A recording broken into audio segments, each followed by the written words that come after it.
Hi, my name is Michelle Krowl, and I'm the Civil War and Reconstruction Specialist in the Manuscript Division at the Library of Congress.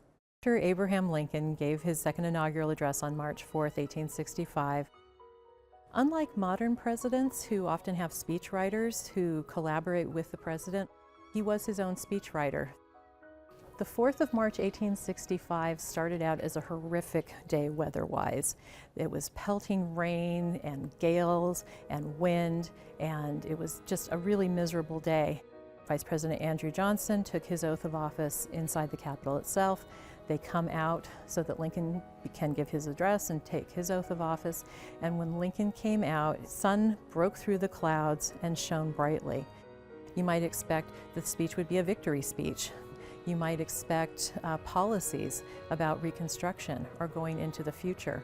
But it's a very unusual address in that it really does not address those kind of issues. He looks back very briefly about what the war was about, and he specifies that American slavery was, everybody understood that American slavery was somehow the cause.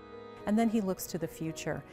Frederick Douglass, the great abolitionist speaker, was in the crowd that day. When Lincoln asked him what he thought of the speech, he called it a sacred effort.